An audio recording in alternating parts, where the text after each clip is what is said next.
Muy bien, comenzamos entonces. Presentamos a Eduardo Molino con su exposición titulada Palabra y Testimonio, urgencia de un lenguaje para nuestro tiempo. Adelante, Eduardo, tiene la palabra. Bueno, muchas gracias, Jerónimo. Antes que nada, un agradecimiento a quienes organizan este congreso y en particular a Rafael Cúnzulo, que una vez más le dedica su tiempo y su entusiasmo a que nos podamos encontrar. En esta ocasión les voy a compartir un trabajo que tiene anclaje en algunos conceptos, ya verán, de la hermenéutica de Gadamer y Paul Ricoeur, pero que a diferencia de otros eventos anteriores, de los organizados aquí en el marco de estos congresos de hermenéutica de la UNSTA, en este caso el foco está puesto en una mirada sobre problemas de la teología fundamental. Así que vamos directamente al asunto que nos convoca. El título de esta ponencia es Palabra y Testimonio, urgencia de un lenguaje para nuestro tiempo. Y entonces, para introducirnos en el tema, quisiera proponerles el lugar que tiene lo que en teología fundamental se llama el problema de la credibilidad. Y lo podríamos hacer en estos términos, afirmando que ocupa un puesto peculiar en la teología fundamental lo referente a la credibilidad en tanto estudio de las condiciones necesarias para que el dato y el contenido de la fe pueda ser discernido y aceptado por personas adultas en el uso de la razón. Creer implica un acto libre en el que alguien presta adhesión a aquello en lo que cree, o mejor, la adhesión puede ser puesta en el fiarse de alguien. Sin embargo, esto que se está diciendo pone de relieve que aquel o aquello que reclama ser creído ha de ser creíble. Esto significa que en principio no ha de ser irracional acceder a ello y entonces puede suscitar el seguimiento y la orientación existencial. Como ya se discutirá en el campo de la teología cristiana, la credibilidad compete a la revelación porque se cree en el Dios trino y uno que Jesucristo ha revelado y se adhiere a él. Sin embargo, hay un buen número de mediaciones que posibilitan o dificultan el acceso a ese dato revelado, a esa buena noticia del Evangelio. Estas circunstancias, si bien no son el objeto de la fe, vale la pena considerarlas porque guardan íntima relación con la credibilidad como un problema teológico. Entre estas mediaciones, quizá la más relevante es la Iglesia, en tanto comunidad que conserva y transmite esa revelación de Dios. Esto es la Iglesia institución que con sus estructuras, sus sacramentos, sus ritos, sus formas de oración, su magisterio, de alguna manera presenta de una forma más o menos creíble ese mensaje evangélico. No se trata de creer en la Iglesia, sino de que ésta, en tanto posibilitadora o no, en ocasiones, de la credibilidad del contenido de la fe. Los cristianos, con su propio quehacer, al afectar con sus valores y testimonio la vida social cotidiana, al dar razones de sus convicciones, lo pueden hacer de un modo más o menos aceptable para sus pares. Un factor que afecta en modo directo la credibilidad es el lenguaje, que tanto a nivel institucional como personal se utiliza para referir a los contenidos de la revelación. No hay duda de que aquí juega un papel determinante el peso de la tradición. Cuando ella no es suficientemente comprendida, sino que es conservada en su literalidad, entonces el vocabulario y una serie de esquemas de pensamiento premodernos se desencuentra de un modo radical con las generaciones contemporáneas que en ocasiones estiman incompatibles los presupuestos del contenido de la fe con las nociones del tiempo presente. Este es un punto decisivo para repensar toda la tarea evangelizadora de la Iglesia, ya que la buena nueva es también buena nueva para hoy. Por ello se parte en este trabajo del acuerdo con que la urgencia más actual de la teología consiste en lograr que la experiencia radical de la fe resulte comprensible, creíble y vivible para las mujeres y los hombres de hoy. El recorrido que se ha de seguir es el siguiente. Sobre la base de lo que se está diciendo, se comienza por señalar que la credibilidad refiere al contenido de la fe. Sin embargo, esta es transmitida desde el siglo I por la comunidad cristiana. Por tanto, se aborda la noción del testimonio como modalidad para la transmisión del mensaje cristiano. Se verá aquello que se pone de relieve testimonialmente, que no deja de ser un signo. Los signos evocan un contenido semántico, tienen capacidad para decir algo. Y acá está el foco problemático desde el punto de vista hermenéutico. ¿Qué se puede decir? ¿Cómo se ha de testimoniar? En particular aquello que se espera que otro pueda comprender y descubrirlo como valioso para sí. Esto último permitirá extraer algunas conclusiones en torno al problema de la adhesión a la fe y en particular, en clave hermenéutica, el problema del sentido de la vida. Entonces, un primer punto para recorrer tiene que ver con la credibilidad del anuncio evangélico. Como se viene presentando, los cristianos se han adherido a la persona de Jesús, se han hecho sus discípulos, misioneros, anhelan compartir esa buena noticia que orienta sus propias vidas. Más allá de que la Iglesia como institución desarrolle una pastoral orgánica recurriendo al clero, lo cierto es que los cristianos de a pie llevan el anuncio existencial del Evangelio a sus familias y a los lugares donde desarrollan su vida social al estar presentes en forma cotidiana en esos lugares. Lo hacen expresándose, es decir, obrando bajo una serie de valores y en ocasiones conversando con otros y dando razones de su fe. Pero en muchas circunstancias las razones esgrimidas pueden resultar incomprensibles porque suele ocurrir que el lenguaje y los argumentos se han quedado en la letra y han perdido de vista el foco de sus significados. Por eso el testimonio puede también ser un antitestimonio, y las razones de credibilidad argumentadas por un cristiano al conversar con sus pares o las expuestas por quien, no sé, por ejemplo, predica en la misa dominical, podrían ser en algunas ocasiones pueriles, ridículas y hasta escandalizar. Entonces, un concepto clave en este trabajo es la noción de testimonio. Para esto, uno de los autores citados, cuyas referencias estoy emitiendo para poder ser un poco más breve en la lectura del texto, es Salvador Pieninot. Él se refiere al testimonio como un signo eclesial de credibilidad. Interesa aquí dedicar unas líneas para preguntarnos con él, ¿qué es el testimonio? Paul Ricoeur, uno de los pocos estudiosos de la filosofía del testimonio, constata tres sentidos o dimensiones que él llama el empírico, el jurídico y el ético. El primero alude a la situación narrativa, descriptiva, de aquello que alguien ha visto, oído o vivido y cuenta en tanto testigo para que otro se entere. Esto es lo que las personas hacen cotidianamente al hablar con otros, y en este caso, narrar es interpretar. En esto se ponen en juego los puntos de vista, las perspectivas, los horizontes de comprensión de cada uno. El testimonio en términos jurídicos se refiere al caso puntual de una declaración conforme al derecho, mientras que la dimensión ética del testimonio es particularmente importante porque se refiere a las implicaciones existenciales del testimonio. En estas circunstancias ha de haber una relación entre lo dicho y lo vivido por el testigo. Cuando esto es así, el testimonio adquiere un plus que le otorga la actuación consecuente. De ahí la relación con el término griego de mártir. Según Pieninot, él formula una pregunta que es grave, que es clave para nuestro análisis. ¿Es posible la existencia de actos que pretendan atestiguar el absoluto? Es que si la comunidad cristiana ha de transmitir su mensaje testimonialmente, ya por la palabra y especialmente por sus obras, en algún punto cabe hacerse este interrogante. Lo cierto es que el cristianismo, es decir, si uno piensa el reinado de Dios ya ahora como una escatología realizada, es más una vida que una doctrina. Por eso vale recurrir al testimonio como una vía de anuncio y de evangelización. Pero el testimonio es algo que se abre para la recepción del otro. Es una oferta gratuita. Su realización no está solamente en darlo, sino en que encuentre algún tipo de acogida.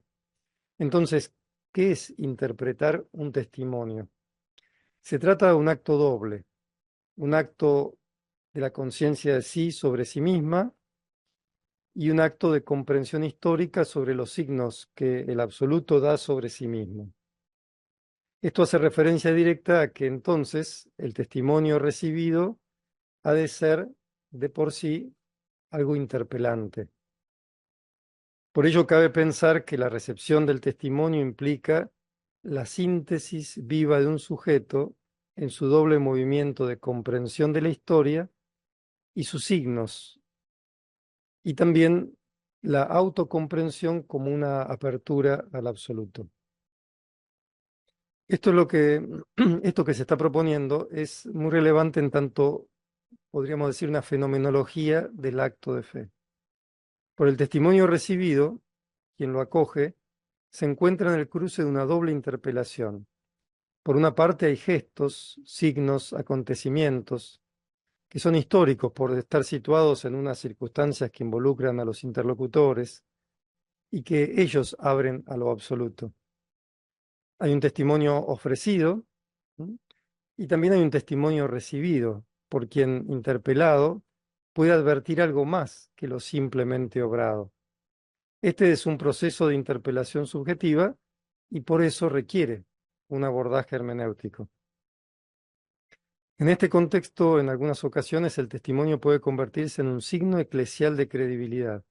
Es decir, puede ocurrir que el testimonio sea signo no solamente personal, sino comunitario y eclesial.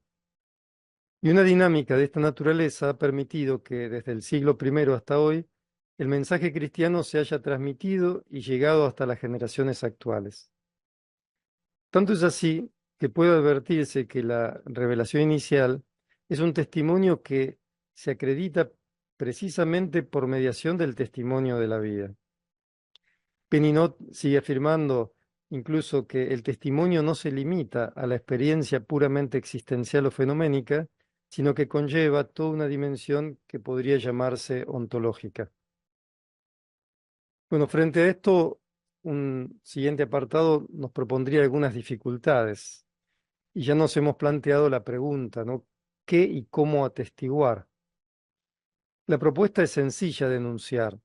El término designa de acuerdo, el acuerdo que debe existir entre el evangelio predicado y el evangelio vivido. El Nuevo Testamento, de alguna manera, nos propone la vida vista como un motivo de credibilidad, la vida entendida como un testimonio. Y particularmente hay un breve fragmento de la primera carta del apóstol Juan que dice, y esto es una breve cita: si alguien vive en la abundancia y viendo a su hermano en la necesidad le cierra su corazón, ¿cómo permanecerá en él el amor de Dios? Hijitos míos, no amemos solamente con la lengua y la palabra, sino con obras y de verdad. Final de esta cita. Es probable que la evangelización de los nuevos tiempos necesite ser una tarea concebida principalmente en esta clave testimonial, por lo cual, al preguntar por el significado teológico de este testimonio de vida, hemos de tener en cuenta que el testimonio es siempre una palabra orientada hacia otros, pero una palabra que más que comunicar alguna cosa, es una autocomunicación libre de la misma persona que quiere provocar en los otros una decisión similar, una adhesión. Se abre aquí un tema difícil en su solución. Eso por comunicar, es decir, el contenido del testimonio, que en ciertos momentos reclama el recurso de la palabra, en las últimas décadas se ha ubicado en el centro del problema, porque el discurso de la fe resulta en ocasiones incompatibles con las claves de interpretación vigentes en esta época. Entonces, un pequeño apartado donde considerar algunos elementos de la situación cultural contemporánea en diálogo con esto que estamos presentando. Lo indiscutible es que desde los tiempos de Copérnico, Galileo, Newton, por proponer una referencia, las categorías para comprender el mundo han cambiado sustancialmente. A partir de esos nombres y continuando con una lista inacabable, se piensa en los desarrollos de las ciencias naturales modernas que han ido proponiendo una explicación de la realidad física en la que todos son alfabetizados ya desde la escuela primaria. Con Descartes podría advertirse la apertura de otra brecha que inaugura un largo itinerario de posiciones diversas que, en última instancia, han puesto al ser humano en su situación, es decir, en la de un ser autónomo y racional.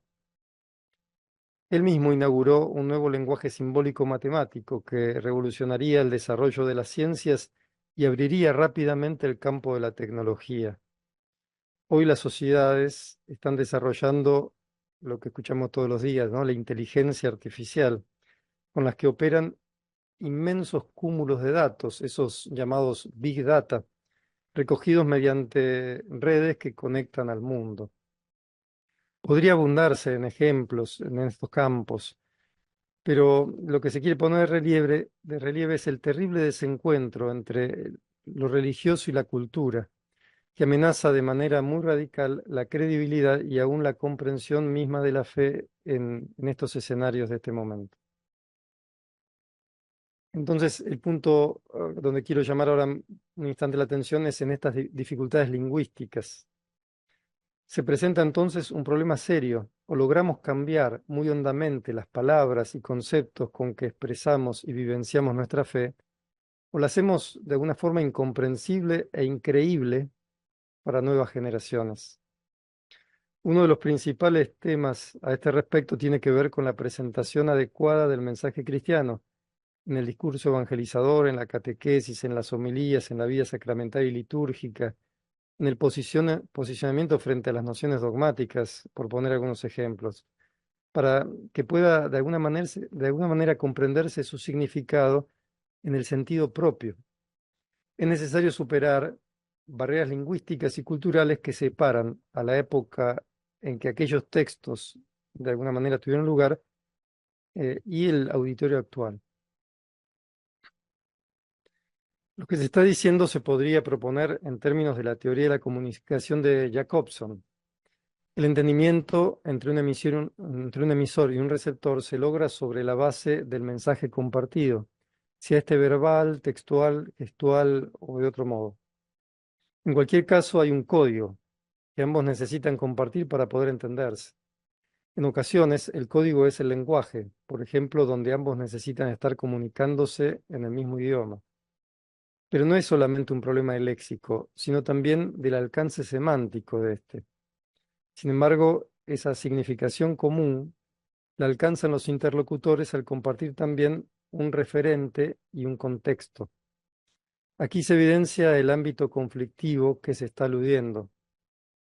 Hoy quienes dialogan sobre cuestiones religiosas pueden hacerlo en el mismo idioma, pero no comprenderse. El alcance semántico del código no es común, así como la carencia de un referente y un contexto donde las palabras pueden tomar distintos significados. Lamentablemente, el discurso de la fe en muchos casos recurre a un código y a un referente premodernos que queda fuera de la vida habitual de los ciudadanos de este siglo. Esto puede interpretarse como una traición semántica que acaba haciendo inútil y aún contradictorio el recurso a procedimientos hermenéuticos, a artificios oratorios o refinamientos teológicos para lograr una significatividad actual, pretendiendo al mismo tiempo conservar palabras y expresiones que son solidarias con un contexto anterior. ¿Qué lugar tiene en todo esto la comunidad cristiana? ¿Cómo podemos pensar este problema? Lo expresado en estas líneas que estamos recorriendo ya está de alguna manera diagnosticando algunos de los obstáculos con que se convive a diario en las comunidades cristianas de nuestro momento. En el fondo, uno de los principales escollos tiene que ver con la significatividad que el discurso sobre la fe es capaz de alcanzar hoy. Y esto afecta la fe de cada persona particular y también la de la comunidad cristiana, ya que todo ello sirve de blanco para el ataque desde afuera y pone dentro la fe en cuestión para muchos. Quizás se podrían considerar algunas confusiones que surgen adintra de la comunidad. Los cristianos se encuentran desconcertados en muchas circunstancias. Ello se pone de relieve en la dificultad que implica expresar la buena noticia en el tiempo actual. El principal problema, como ya se dijo, es que dentro del ámbito eclesial se sigue recurriendo a un vocabulario, a símbolos y expresiones de otra época. Eso provoca que el testimonio eclesial aparece como un signo frecuentemente difícil, contradictorio y ambiguo. Por ello, el desafío hermenéutico es doble: la adecuada lectura de los acontecimientos fundantes y el despliegue que ellos tuvieron en la historia, pero también el pertinente diálogo con las circunstancias actuales.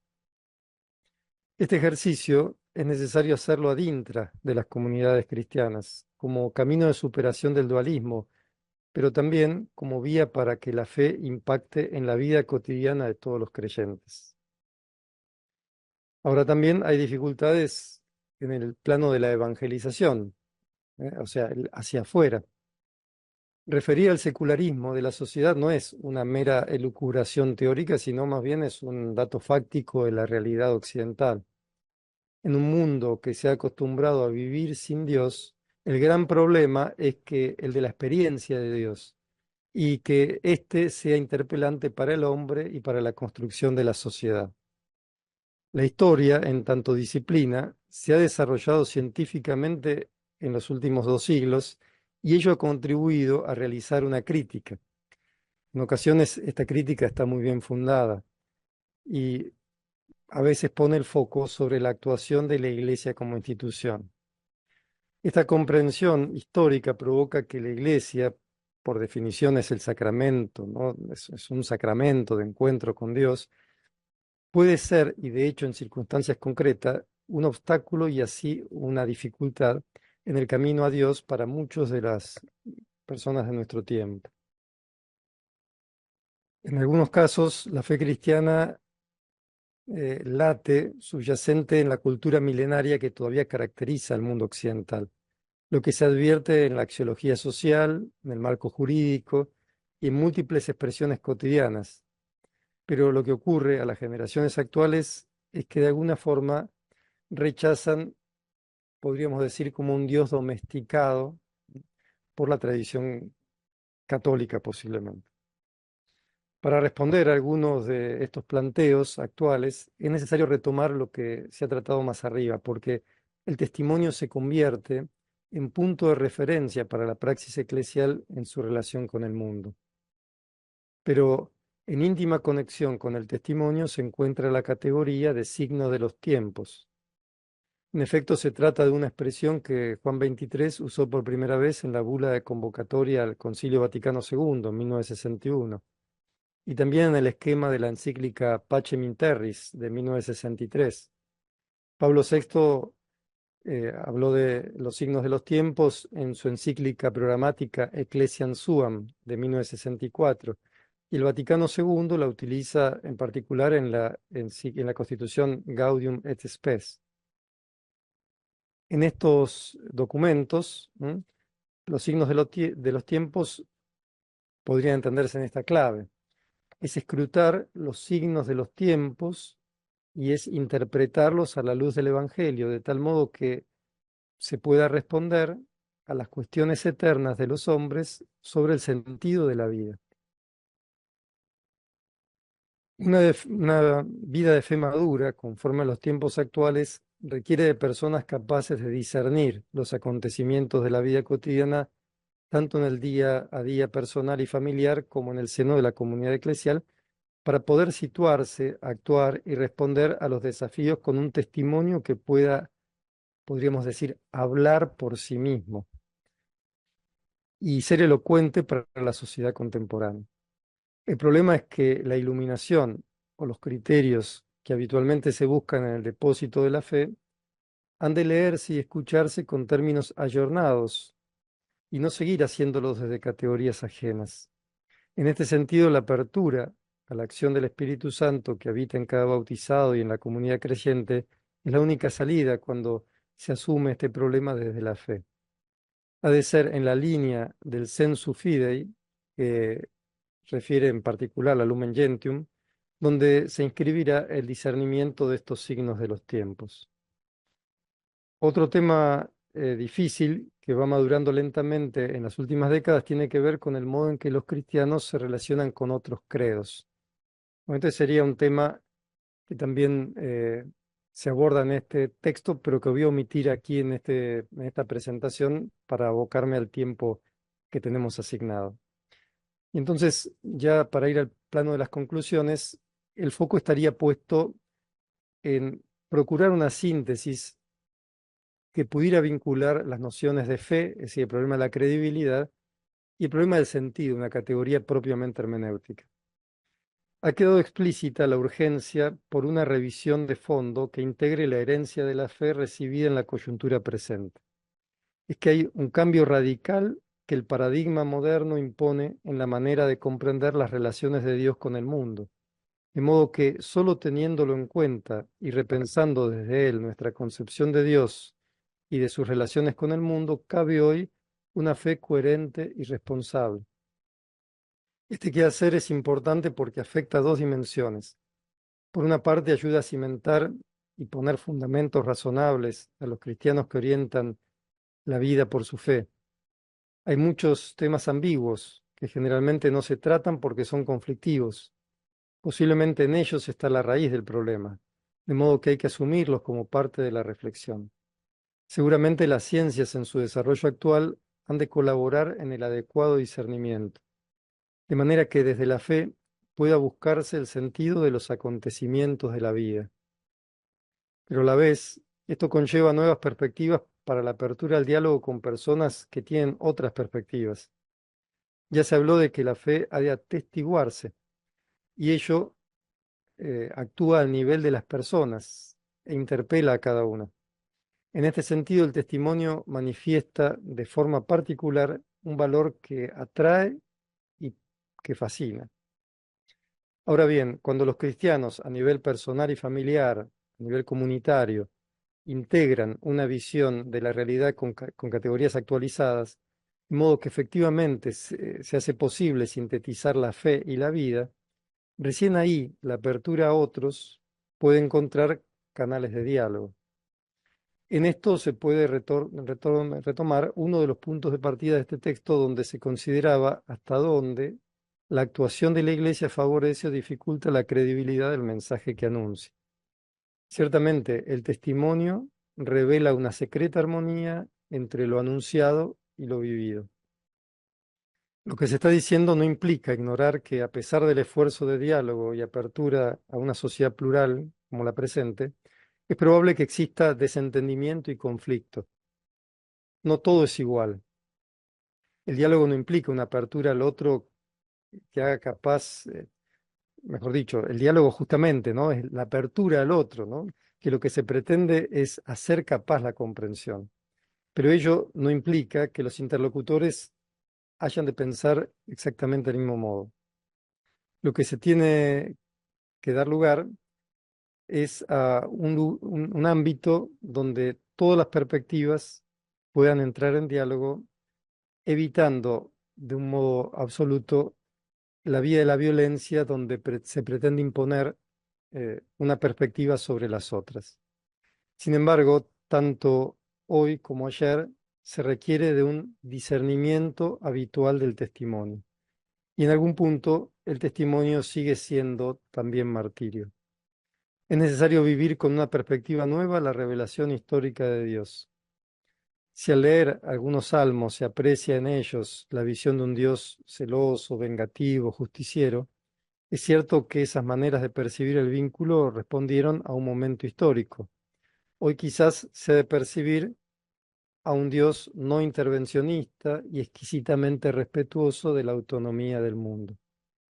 Es urgente dejar que las cuestiones relativas a la credibilidad de Dios interpelen a las personas del tiempo presente. Este proceso ha de ponerse en marcha en el seno de las comunidades cristianas. Seguramente se requiere ámbitos de formación que ayuden a alcanzar una visión adecuada del contenido de la fe. Y esto es imperioso para quienes predican, catequizan, anuncian el Evangelio, pero también para cada bautizado, de modo que la fe impacte en la vida cotidiana y pueda dotar de sentido cada minuto de la existencia. Para comenzar, se puede advertir que la creatividad lingüística encuentra aquí una oportunidad magnífica, porque es obvio que no se trata de renunciar a los valores conseguidos en siglos de experiencia y generosidad, sino de expresarlos en su máxima pureza y significatividad. Es cierto que el cielo no puede esperar, pues el reino ya está aquí entre nosotros. y eso se hace presente en un simple vaso de agua dado a un pequeño. Bueno, les agradezco mucho este tiempo y este poder compartir con ustedes esta reflexión. Muchísimas gracias, Eduardo.